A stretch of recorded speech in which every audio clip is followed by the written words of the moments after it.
Ariel Helwani at Fortis MMA Gym here in Dallas, Texas. We're just days away now from UFC 211, and we're being joined by one of the newest faces in the UFC, Rashad Coulter, who will be making his Octagon debut on Saturday night against Chase Sherman. And this is a fascinating story, Rashad, because you are from the Dallas area. You got the call 2 weeks ago, and not only that, you recently lost your job. Yep.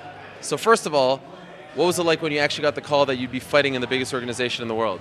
Man, I was stoked, man. I told Coach Safe, I was like, "Are you serious? Are you kidding me?" He was like, "No, man, it's happening." And I just say, "Hey, man," I was like, "Until I get my contract, it's not gonna set in." So I was a little bit excited, man. Now, do you feel like, because sometimes guys get the call and it's like, man, 2 weeks notice. Yeah, this is great. Like, do you feel like this is the right time, or in a perfect world, would you have rathered a month or two to prepare? I'm good with the short notice, man. Right. I lost my job. Like I said, I'm a single father, so I was determined to make something happen either way. So I was coming here, I was training with Coach, doing some one-on-one sessions. And like the short notice fight, it actually just kind of played out, for the better for me, actually. Right. So I'm ready, man. It doesn't matter. Short notice, full camp, here at Fortis MMA with Coach Safe, and we stay ready, man. So what happened with the job? Mortgage? Yeah. Mortgage company? I work in the mortgage industry, yeah. And they actually did a mass layoff, and it just happened that I was one of the people that they decided to lay off, man. It wasn't like, hey, man, we're gonna lay you off, and then you got about 6 weeks until this is your. They called us in the office that day. Like, oh yeah, by the way, you guys won't be returning to your desk. What they're doing right now, they're collecting all your things from your desk, and today is your last day. That's cold-blooded. Hey, man, that's what happens when you work for corporate America. And how long ago was that? This was in February. Okay. Yeah. And since then, how's it been? I know you have 2 children, single father, 12-year-old, 11-year-old. Yeah. It's tough out there for a single father, right? How have things been? It's hard, man. I don't get any, child support or anything like that. Now, I've been a single father since 2007. Wow. Yeah, man. So losing a job, the only thing I could do right off the bat was file for unemployment, and that barely pays the bills. But I was still looking for a job, still trying to change, still trying to be a single daddy, and it's hard out here, man. It's hard. So I honestly believe that God has strategically placed everything in my life to happen at a very appointed time, and I think that this is my time to shine. This is a blessing for you. You needed this. Oh, yeah. It's more than a blessing. God works in mysterious ways, man. I'm anointed. I got his favor on my life, and he kept telling me, hey, man, just be patient. It's going to happen. Just be patient, be patient. And, we want things to happen in our own time. We think we're ready for something when we're actually not ready for it, and I never even expected it. I wasn't like, okay, I was actually getting ready to fight or thinking about fighting. I had an offer to fight for LFA for the world title in July. And I found out Tuesday night, 2.5 weeks ago, after sparring, that fight fell through. The guy from Brazil they wanted me to fight, he couldn't get his visa. I left here bummed. And, my coach Safe, he was just like, man, cheer up, man. He's like, I've never seen you this down before. And I went home, I just prayed, I was like, God, I'm upset.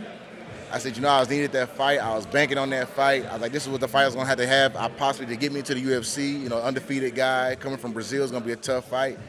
And like I said, man, he works in mysterious ways. And I woke up Wednesday. Wow. Was going to come here to train, and then coach called me. He was like, hey, man, it's happening. Wow. Yeah, but almost brought me to tears. Yeah, it gives me goosebumps. That's an amazing story. Will you bring your kids to the fight on Saturday? I'm going to try to, but, being my first fight here at the UFC, and also I don't really want to worry about them. I have to worry about my babies backstage. Normally here on the local scene or wherever I go, they're always there. Okay. But since this is the world's largest organization, and it's my first fight and on the biggest card, I'm a mom and dad too, so I worry about my kids' well-being. And I don't want to worry about them if they're taken care of or where they're at. Are they okay? Are they worried about this or worried about that? So I think they're going to watch it at a friend's house. So we're here at the gym, and they just did an open workout with Derek Lewis, and you were sitting there in the front row watching him. Yeah. I mean, this is a guy who knows, a couple of years, you guys are locking horns. What are you thinking? Like, you're about to debut. He's where you want to be, fighting in main events, knocking on the title shot door. What were you thinking when you were watching him? I've been knowing Derek for some years, man, and I love Derek, man. I love everything he's about, his power. He just likes to fight, and I see a lot of similarities in himself and myself, so. But hey, what it is? Hey, it's a paycheck. They say, hey, Rashad, let's fight. We're in the fight business. We fight, so I wouldn't mind it, but I like what he's doing, man. I like the moves he's making. I like how fast he's coming on. I like how he's holding it down for Texas. So we're going to wait on all the Texas heavyweights. Yeah. We're going to try to run it, the heavyweight division, and then, we might match up later on down the road when Texas heavyweights have everything on lock. the gym here is partially owned by NBA star Darren Williams, who, by the way, you kind of look like. Says that, I mean, everybody says that, and that's a compliment. I'm just saying, Thank you know. Thank you. What's that like? I mean, this is a guy who's seen and done it all. Yeah. Is he at the gym all the time? Do you roll with him? What's it like? Well, right now, D. Will, he's in Cleveland. Sure. But man, he was one of the first people to call me. Like, he hit me up ASAP. He was like, man, bro, I just want to tell you congratulations. So cool, so laid back. One of the most humblest people that you would ever know in your life. Wow. But I love D. Will. Shout out to D. Will, man. I wish you could make it, bro. But hey, I got a hat and I got some more stuff coming for you, man. Awesome. Yeah, it must have been cool when he was playing for the Mavs because he could be here more often, right? We saw him all the time, man. Does he actually train at the gym? Oh yeah, him and my coach do one-on-ones. He's not really, because he's such a high-level athlete and he's still active. But he just does mostly like privates with with Coach Safe, the other owners. So, but we see him all the time. I got to ask you this: around 6 or 7 years ago, Strikeforce was in Houston. Right. Word on the street is that you had your eye on some guy named Daniel Cormier. Oh my God. And you said, is this? And you said, that's a true story. And you know Daniel Cormier is calling the fights on Saturday. He's there, front row. What happened? Because you were a newcomer. You had not fought. No. This is an Olympian. This is a guy who had multiple fights in Strikeforce. And you were saying you wanted a piece. What happened here? And where did this stem from? Well, it wasn't necessarily that. Well, here's what happened. What happened was, I grew up with Mo, King Mo, and we was in Tennessee when he was fighting Gegard Mousasi for the belt. And we was out there, and then, it did like a few interviews, and that's when all the Rampage and King Mo beef started. And they were talking trash about Mo in the van, like before Mo, they were going to be like Rampage and Bobby Lashley was talking trash. So Bobby Lashley was actually doing an interview at the weigh-ins when Mo and Mousasi were at the weigh-in. And I said something, I can't remember what I said to Bobby Lashley, because he was talking trash in the van about Mo. That's like my brother, man. You know what I'm saying? So I'm always gonna stick up for my friends. I don't care who you are. And I said something to Bobby Lashley because he was like, "Yeah, I'm gonna go for Mo." And I was like, "Man, I'll say something like, man, you wasn't saying that on the video." I was upset. Okay. And Daniel was saying it right there. And Daniel was like, "Man, this dude is crazy, man. Like, he doesn't care what he said." So later on, we went to go eat with Mo, and then, he had said something like, "Man, you an embarrassment to Mo." I don't know if he was playing or not, but maybe I took it the wrong way or whatever. And then, and then Mo's brother Bull, he kind of blew out of proportion. He like poking fun with it, and then, it kind of heated up a little bit. But, we squashed it, but. Are you sure? I love DC, man. You know what I'm saying? He's hilarious. But when we saw him fight Dan Henderson, one of my teammates, Charles Bird, the 85er, he called me. He called me as soon as DC just started manhandling Dan Henderson. He was like, "You sure you wanted to get into it with DC?" And I was like, "Yeah, man." I was like, "I don't know about that." But I didn't know nothing. I was young, fresh into training. I've been in a lot of street fights, So my mentality was anybody, anytime, anywhere. I don't care who you are.